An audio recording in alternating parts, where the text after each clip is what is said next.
Agaseke k'amakuru mu karere ngapfunduriye muri Kongo Kinshasa. Ibihumbi by'abaturage mu mujyi wa Goma muri Kivu y'Amajyaruguru kuri uyu wa kabiri baramukiye mu myigaragambyo y'amahoro bamagana ibirimo ibihano Leta z'Ubumwe za Amerika n'umuryango w'abibumbye bafatiye abayobozi b'umutwe wa M23. Iyi myigaragambyo yateguwe n'ibiro ry'imiryango Société Civile yiswe Société Civile Plurielle yari igamije kwamagana gahunda ya guverinoma ya Kongo Kinshasa guhindura itegeko nshinga ndetse no kwamagana ibihano byafatiwe bamwe mu bayobozi n'abanyamuryango wa M23. Abigaragambyo bari bitwaje ibyapa birimo ubutumwa bunenga ibihano byafatiwe M23 cyane cyane byafashwe na Leta z'Ubumwe za Amerika n'umuryango w'abibumbye Loni. Aba mu butumwa bwabo bagaragaje ko batemera ibyo bihano basaba ko bikurwaho. Muri iyo myigaragambyo kandi abaturage basabye ko hakemurwa ikibazo cy'umutekano muke ukomeje kugaragara mu bice bitandukanye mu ntara ya Kivu y'Amajyaruguru ndetse banamagana ubwicanyi bushinjwa abarwanyi ba ADF mu bice byo mu majyaruguru y'intara. Umuyobozi wa Société Civile Plurielle Levi Jonga yavuze ko imyigaragambyo bateguye igamije no kugaragaza ko abaturage batishimiye ibihano mpuzamahanga byafatiwe mu bayobozi ba M23. Avuga ko abaturage bagomba kugira uburenganzira bwo kugaragaza ibitekerezo byabo. Saa 2 za mu gitondo nibwo iriya myigaragambyo yatangiye. Yavuze ko yabereye ku kibuga cy'imyigaragambyo rusange hafi ya Rompuwe ya Cukudu, bikaba biteganyijwe ko irangirira ku biro bya MONUSCO. Umuyobozi wa M23 Amerika yafata ibihano barimo ko Huneye Nanga usanzwe umuhuzabikorwa wari yahuriro, Jean Sultani Makengo w'ishami rya gisirikare, Colonel John Imani Nzenze ukuri ubutasi ndetse n'abandi. Ubwo kandi ubwato bw'igisirikare cya Kongo Kinshasa bwavaga mu mujyi wa Karemi bwerekeza mu mujyi wa Baraka bwarashwe nabo bikeka ko ari ingabo za M23. Ku gicamunsi cyo kuwa mbere nibwo ubwato rutura bwarashwe nk'uko amakuru atandukanye abyemeza. Amakuru agera mu kinyamakuru Bwiza cyo mu Rwanda avuga ko bwarasuwe mu gace ka Kasanga hafi y'ikirwa cya Kavara kiri muri Tanganyika. Yaba M23 ikekwaho kurasa ubwato cyangwa se FARDC ntacyo baratangaza ku iraswa ryabwo. Amakuru icyakora avuga ko bwari butwaye abasirikare barimo aba FARDC, Uburundi ndetse n'abacancuro ndetse n'ibikoresho bya gisirikare byiganjemo iheruka gutangwa n'Ububirigi. Andi makuru avuga ko barashe buriya bwato babanje gukuraho itumanaho ryabwo kugira ngo bari baburimo badahabwa umusada. Umubare w'abaguye muri buriya bwato nturamenyekana. Iraswa rya buriya bwato ryabaye mu gihe umujyi wa Baraka ari impungenge z'uko isaha n'isaha yafatwa na M23. Ni nyuma y'uko irona twirwanaho bagenzura uduce twinshi tw'ingenzi two mu misozi miremire ya Kivu y'Amajyepfo birukanye ibiro ry'ingabo zirwana ku ruhande rwa Leta ya Kongo Kinshasa. Na bimwe mu nkuru zikomeje guca ibintu mu Burundi no mu karere k'ibiyaga bigari mu rusange no mu buryo ingabo z'iki gihugu n'imitwe bikorana bikomeje kugorwa n'urugamba rwo mu ntara ya Kivu y'Amajyepfo ni muri Burasirazuba bwa Repubulika ya Demokarasi ya Kongo. Gusa muri iyi nkuru hari igice cyayo cyagize ibanga rikomeye ariko gihishurwa namwe mu Barundi bahangayitse barimo abashinzwe umutekano, abaganga n'impirimbanyi y'uburenganzira bw'ikiremwa muntu ashinzwe umuryango Focode Pacifique Ninazwe yatangaje ko inkomere z'intambara yo muri Kongo z'Ibazarendo nizo bikeka ko ari iz'umutwe w'iterabwoba FDLR ziri kuvurirwa mu bitaro byigenga kandi bihenze by'Ubujumbura birimo Tanganyika Care Polyclinic. Yavuze ko ku nshuro mbere amakuru yahawe n'abarundi bagiye kwivuriza mu ishami ry'ibyo bitaro riri ahitwa Nyabugete ni muri zone Muha nyuma yo gusanga umutekano wabo wakajijwe n'abasirikare. Havurirwa inkomere zirimo izivuga Iringara, Igiswahili, Igifaransa n'Ikinyarwanda. Nk'uko bisobanura abaturage bambwiye ko bahawe amakuru avuga ko izi nkomere z'Ibazarendo zababwiye ko zagejejwe muri ibi bitaro n'umwe wakomeye mu mutwe w'imbonerakure witwa Willy Habarishize uzwi nka Brigadier General Kanyisha. Ati bavuga ko yabaye bataye byiza imbonerakure zorejwe kurwanira muri Bazarendo yihana amapeti ubu yitwa ko ari General de Brigade niba bamwerekanye ku mafoto ubona yambaye imyambaro ya gisirikare. Yakomeje avuga ati ubu rero niwe wazanye Bazarendo avuga ko bakomerekeye mu ntambara zirutse muri Kongo, abandi bavuga ko bakoze impanuka y'imodoka nayo nyine bavuga ko yatezwe na M23. Ninazwe yasobanuye ko aya makuru yatumye atangira gukora icukumbura kugira ngo menye niba koko ibi bitaro biri kuvirwamo inkomere za Bazarendo na FDLR. Avuganye n'abaganga bamubwira ko barimo bavuga Ikinyarwanda bidasobanuye ko harimo Abanyarwanda. Ati bamwe mu begera abayobozi b'ibyo bitaro baradushatse. Icyambere bagize bati inkuru mwavuze ko ari abarwanyi bo muri Kongo bari kuvirirwa iwacu niyo 80% y'abaharwariye ubu nabo barwanyi. Nubwo ari abarwanyi by'uko FDLR nta kibyemeza ntimukwiye gukomeza kubivuga gutyo. Uyu Murundi asobanura ko ku nshuro ya gatatu yavuganye n'abayobozi bo muri ibi bitaro bamwemerera ko hari abarwanyi benshi bari kuvurirwa mu ishami ryabyo i Nyabugete ariko hari n'abandi bari ku cyicaro gikuru cyabyo kandi barembye cyane. Ninazwe yatangaje ko yakiriye andi makuru yo kwinuba gukomeye ko abasirikare b'u Burundi bari kuvurirwa muri ibyo bitaro bemera ko bari kumwe n'abarwanyi bakomerekeye muri Kongo Kinshasa ariko ko ikibabaza cyane kikanabatangaza uko abo barwayi ari bafashwe neza kubarusha. Yakiriye andi makuru akomeye yavuye mu basirikare bagiye gusura ibitaro bya Nyabugete bamusobanurira ko basanze hari umunyarwanda umaze imyaka myinshi avuga ko umurwanyi wa FDLR asura kenshi inkomere zaho akaziba ubufasha. Ati bamwe mu basirikare bavuze bati twigiriye i Nyabugete turabyirebera, abaharwariye twarababonye, twasanze hari umuntu uzwi mu Burundi uhamaze imyaka itari mike, umugabo w'umunyarwanda uva mu Burundi kenshi avuga ko umu FDLR uzwi niwe uza kubareba i Nyabugete ukabona ko bafasha. Ninazwe yagaragaje ko inkuru y'umunyarwanda usuriza inkomere kandi avuga ko kuba umurwanyi wa FDLR yatumye atangira kwemeza ko mu bari kuvurirwa muri ibyo bitaro ngo harimo abagize umutwe ufite umugambi wo guhungabanya umutekano w'u Rwanda. Leta y'u Burundi imaze imyaka myinshi ivuga gukorana n'umutwe w'iterabwoba FDLR,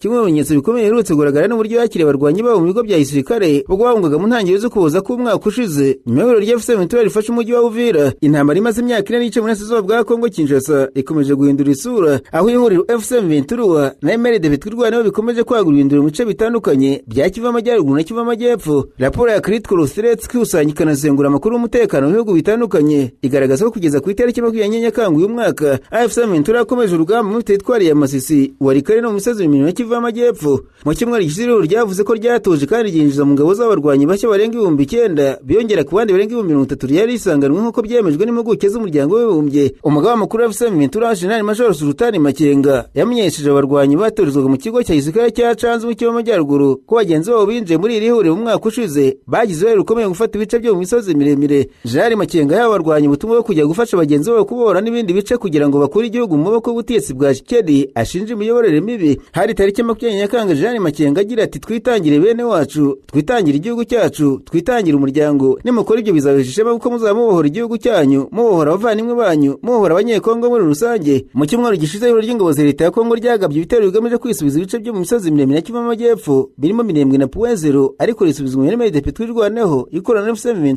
Tariki 20 Nyakanga umuvugizi wa twirwanaho Colonel Kamasa Ndakize Welcome yatangaje ko abarwanyi babo bafashe santere ya Gipupu muri segiteri Tombwe muri teritwari ya Mwenga. Mu butumwa bw'amashusho Colonel Kamasa yaravuze ataturi mu Gipupu kuri segiteri, mbese niyo santere ya Gipupu. Tariki 23 Nyakanga Colonel Fidele Rugabo uri mu ofisiye bakuru ba twirwanaho n'abagaragaye ari muri Gipupu ateguza ko vuba segiteri y'Itombwe izafatwa yose. Imirwano kandi ihanganisha FCM n'imitwe wazarendo muri Walikale, mu gihe impande zombi zagerageza kugenzura inzira z'ingenzi zihuza Kivu Amajyepfo na Kivu Amajyaruguru. Wazarendo ishyigikiwe n'ingabo za leta ya Kongo imaze igihe kinini igerageza kwambura FCM ibice yifashe muri Masisi na Walikale, ariko inshuro nyinshi yashubijwe inyuma, rimwe na rimwe igatakaza n'ibyo yagenzuraga. Mabwire kandi ko Constant Mutamba wabaye minisitiri w'ubutabera muri Kongo Kinshasa yongeye kwigomeka mu rukiko rusesa imanza, atangaza ko atazongera kurwitaba kabone niyo rwamukatira igihano cy'urupfu. Muri Gicurasi urukiko rw'ubujurire rwa Kinshasa rwari rwamagaje Mutamba kugira ngo atange ubuhamya mu rubanza rwo kunyereza umutungo rw'abayobozi bo mu kigega cya Kirindiki ku byaha ingabo za Uganda zakoreye muri Kisangani. Urubanza rwa Frivao, umunyapolitiki akaba n'umunyamategeko yanze kuva muri gereza, yihanangiriza uwatumwe kumuhamagaza ko adakwiye kugira ijambo yongera kumubwira. Yagaragaje kandi ko n'undi yamaze guhamwa icyaha cyo kunyereza $19,000 bityo ko nta keramira. Tariki ya Nyakanga Mutamba yavuye kwizima asaba ko niba hari ibindi byaha ubushinjacyaha bumushinja bwamuranisha wenyine.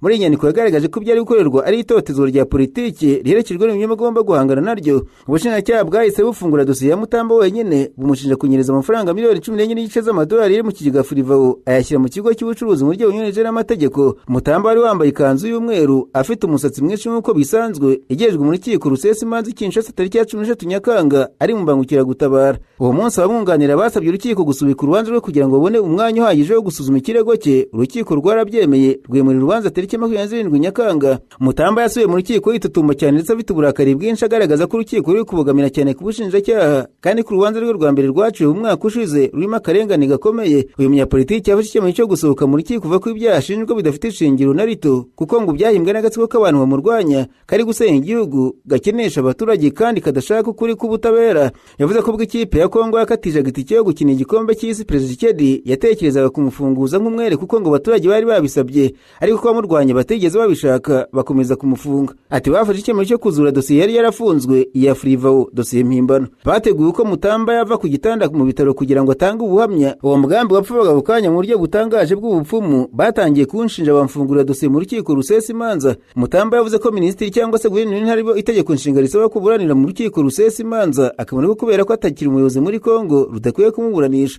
Kubw'iyo mpamvu yavuze ko atazongera kwitabira urukiko amanika ukuboko kw'iburyo afunze ikiganza. Ati nibankatira igihano cy'urupfu nzanywa sige nka Sokrate. Ikimera cyasibwe nicyo bivuga ko umufilozofe wagiye ku isi yose Sokrate yanyweshejwe kiramuhitana, amazi yakigira ibinyabutabire by'uburozi bihita n'ubinyoye byihuse cyane. Ese aho ufite indwara zakubayeho akarande, reka nkurangire muganga Ruhumuza ukorera Kibabi muri Kongo Kinshasa. Ni umuhanga akuvura akoresheje ibimera. Muganga Ruhumuza akuvura amarozi yaba ibitegano cyangwa se ibihuherano, akuvura karande, igicuri, igifu kidakira n'umutwe udakira, imidido ndetse n'ibindi.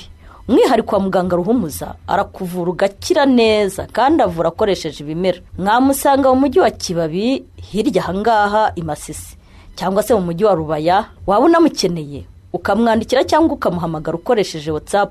Urandika akamenyetso ko guteranya 24 38 46 58 18 01. Arakubwira uko wamugeraho, kuko bamugezeho bose bamutangira ubuhamya. Umwihariko wa muganga Ruhumuza nuko anahugura abandi baganga mu kuvura bakoresheje ibimera. Nararanganije amaso y'amakuru byandikirwa muri Tanzania, abanyamakuru bakiza amakaramu ku mpapuro barandika. Banditswe urwego rushinzwe imicungire y'inyamaswa zo mu gasozi muri Tanzania TAWA rwaburiye abaturage batonze inyamaswa zo mu gasozi mu ngo zabo batabifitiye ububasha ko bashobora guhura n'ibihano birimo amande cyangwa se igifungo. Iri bura ryatanzwe nyuma ko hagaragaye amashusho ku mbuga nkoranyambaga agaragaza abantu batonze inyamaswa zo mu gasozi zirimo inzoka nini n'impyisi nk'aho ari amatungo asanzwe yo mu ngo. TAWA yavuze ko gutunga inyamaswa zo mu gasozi bisaba uruhushya rwihariye kandi ko bazifata cyangwa se bakazigumana mu ngo zabo batafite uburenganzira baba bakoze icyaha gihanwa n'amategeko. Umuvugizi wa TAWA Beatrice Maganja yavuze ko kurengera inyamaswa zo mu gasozi bisaba ubufatanye bw'abaturage n'inzego zibishinzwe. Ati ntabwo dushyira inyamaswa zo mu gasozi hejuru y'ubuzima bw'abantu. Maganja yasobanuye ko inzego zibishinzwe zishobora gufata ingamba zikomeye ku nyamaswa igaragaye ko ibangamiye ubuzima bw'abantu, ariko ko bitavuze ko abaturage bemerewe kwica cyangwa se gufata inyamaswa igihe cyose bahuye nayo. Yasabye abaturage kujya batanga amakuru ku nzego zishinzwe kubungabunga inyamaswa aho kugerageza kuzifata no kuzigirira nabi. TAWA yavuze ko inyamaswa zo mu gasozi zigira uruhare rukomeye mu bukungu bwa Tanzania, cyane cyane binyuze mu kirarugendo bwo kureba inyamaswa, guhiga byemewe n'amategeko na gahunda zo kubungabunga urusobe rw'ibinyabuzima zishingiye ku bufatanye n'abaturage. TAWA yavuze ko bireba inyamaswa ubwazo, imirambo yazo, amahembe, impu, amenyo, amagufwa ndetse n'ibindi bice by'inyamaswa bifatwa nk'ibicuruzwa by'ubutunzi. Yongeyeho ko abantu batunze inyamaswa nk'inzoka cyangwa se ingona mu buryo bwemewe n'amategeko harimo ahantu hagenwe nka Snake Park ya Arusha aho zibungabungwa hagamijwe ubukerarugendo, uburezi n'ibindi bikorwa byemewe. TAWA yasabye abaturage kumva ko inyamaswa zo mu gasozi zitandukanye n'amatungo asanzwe kandi ko kuzitunga bisaba gukurikiza amategeko kugira ngo harengerwe umutekano w'abantu no kubungabunga ibinyabuzima. Agaseke k'amakuru mu karere gapfunikiriye muri Kenya, abanyamakuru bakozeje ba muri no barandika. Banditswe komisiyo y'igihugu ishinzwe ubumwe n'ubwiyunge muri Kenya yatangaje ko yatangiye gukora iperereza ku mvugo z'abanyapolitiki batandukanye zirimo iz'uwahoze ari visi perezida Rigathi Gachagua n'umunyamabanga leta ushinzwe ubuzima muri Kenya Aden Duale zikekwaho guteza amacakubiri no kwirakwisa imvugo z'urwango rushingiye ku moko. Ibi bikurikiye ibirego byinshi byatanzwe mu magambo Aden Duale avugiye mu bikorwa cyabereye ahitwa Mandera aho bamwe bayasobanuye nk'ayibasira abaturage b'ubwoko bw'abakikuyu. Komisiyo yavuze ko ishami ryayo rishinzwe iperereza ryatangiye gukora iperereza ryimbitse kandi ritabogamye kugira ngo hamenyekane niba ayo magambo yarenze ku mategeko agenga ubumwe bw'abanyakenya. Ku ruhande rwe Rigathi Gachagua nawe ari umuyobozi uriyo komisiyo iri gusuzuma kubera amagambo yagiye avugwa ko ashobora guteza amacakubiri ashingiye ku moko. Komisiyo ivuga ko iperereza rizakorwa ku bayobozi bose baregwa ibikorwa nk'ibyo hatitawe ku myanya bafite cyangwa se amashyaka barimo. Minisitiri Aden Duale yavuze ko atazitaba komisiyo wenyine ahubwo azitaba gusa mu gihe Rigathi Gachagua nawe azaba yahamagajwe. Duale yavuze ko Gachagua ari mu bayobozi bamaze igihe bavuga amagambo ateza amacakubiri bityo ko komisiyo ikwiye kubafata kimwe. Mu itangazo rya komisiyo yongeye kwibutsa abanyapolitiki ko itegeko nshinga rya Kenya rirengera ubwisanzure bwo gutanga ibitekerezo ariko rikabuza imvugo zibiba urwango cyangwa se zishobora guteza amakimbirane hagati y'amoko n'indi miryango. Komisiyo yasabye abayobozi kwirinda amagambo ashobora guhungabanya ubumwe bw'igihugu cyane cyane mu gihe igihugu cyegereje ibikorwa bya politiki bizaganisha ku matora umwaka utaha. Komisiyo ishinzwe ubumwe n'ubwiyunge muri Kenya yatangaje ko ibikorwa byabo byo gukora iperereza ku mvugo zishobora gukurura urwango bizashingira ku birego byatanzwe mu buryo bukurikije amategeko aho gushingira gusa ku mashusho cyangwa se video zishishikana ku mbuga nkoranyambaga nka TikTok. Perezida w'iyo komisiyo Samuel Kubia yavuze ko nubwo amashusho yo ku mbuga nkoranyambaga ashobora gutuma hari ikibazo gikekwa adahagije ngo bishingiro ry'igikorwa ry'amategeko. Yasobanuye ko komisiyo ibanza kwakira ikirego cyanditse cyangwa se ikagikorana n'inzego zibishinzwe mbere yo gutangira iperereza ryuzuye. Kubia yavuze ko komisiyo ikora ishingiye ku mategeko kandi ko igomba gukusanya ibimenyetso bifite agaciro mu mategeko mbere yo gufata icyemezo cyo guhamagaza cyangwa se kurega umuntu wese ukekwaho gukoresha imvugo z'urwango. Komisiyo yasabye abaturage, imiryango itegamiye kuri leta n'ibindi bigo gutanga ibirego mu buryo bwemewe n'amategeko iyo babonye amagambo ashobora kurenga ku mategeko aho kwishingikiriza gusa ku mashusho asakara ku mbuga nkoranyambaga kugira ngo iperereza rikorwe mu buryo bukurikije amategeko kandi rifite ibimenyetso bifatika. Naho Episkopi Gatolika w'umuryango uhuza inama z'abepiskopi muri Afurika y'Iburasirazuba Amese basabye abanyapolitiki guhagarika gukoresha urubyiruko nk'igikoresho cyo gushaka amajwi mu matora, bavuga ko byari ukuboshora mu nyungu za politiki nyuma bakaza kubatererana amatora arangiye. Mu butumwa basuye basoza inteko rusange ya 21 yaberaga i Nairobi, abepiskopi bavuze ko urubyiruko rwabwiye ko rukunze kwifashishwa cyane mu gihe cyo kwiyamamaza ariko nyuma y'uko amatora arangiye rukibagirana. Bavuze ko ibyo bikwiye kubera abanyapolitiki umwanya wo kwisuzuma no guhindura imikorere yabo. Abepiskopi mu itangazo bati urubyiruko rubafata nk'intangarugero mu buyobozi no mu kurinda inyungu rusange ariko rwatubwiye ko akenshi rukoreshwa mu gihe cy'amatora hanyuma nyuma yo gutora rukibagirana. Ibi ni umuhamagaro wo kwisuzuma. Basabye ko habaho iherezo ry'ikoreshwa nabi ry'urubyiruko ku nyungu za politiki n'iz'umuntu ku giti cye ahubwo abayobozi bakarubera icyitegererezo gitanga icyizere. bose banahamagariza guverinoma zo mu karere gushyiraho politiki zita ku byifuzo n'ibibazo by'urubyiruko zirimo guteza imbere uburezi bufite ireme, gushyigikira kwihangira imirimo, guhanga imirimo ifite icyubahiro, koroshya uruhare rw'urubyiruko mu miyoborere n'imiyoborere ishingiye ku baturage no gukemura amakimbirane binyuze mu biganiro no gukoresha imbaraga.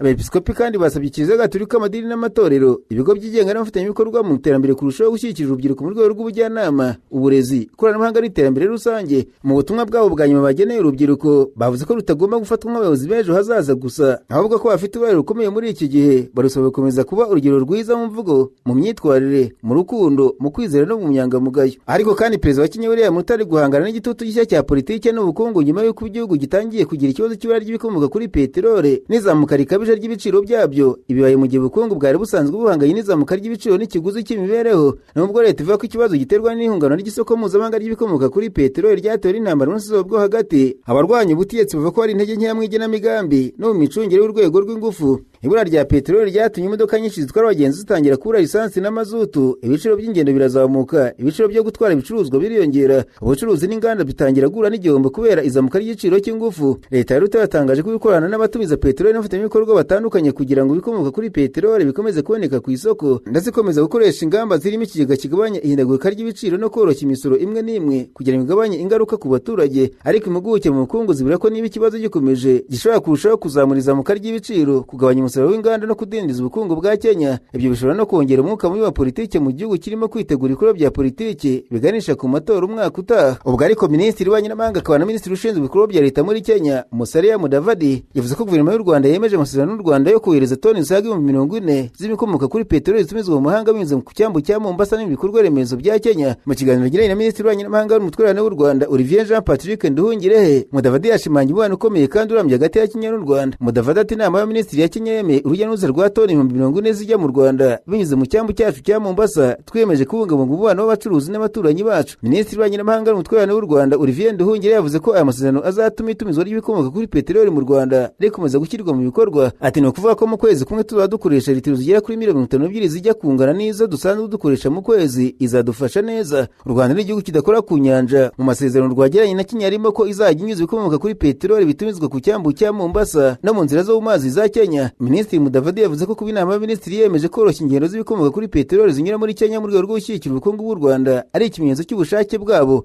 mu kwishyira hamwe ko akarere n'iterambere rusange. Ati nafashe kandi umwanya wo gusaba ubufasha bw'u Rwanda kuri kandidatire z'abagore babiri b'indashyikirwaho muri Kenya bahatanira imyanya muri Rukiko Mpuzamahanga mpanabyaha ICJ no muri Rukiko Mpuzamahanga mpanabyaha ICC. Yavuze ko u Rwanda rwiyemeje gushimangira ubufatanye mu karere no guteza imbere ijwi rya Afurika mu nzego mpuzamahanga.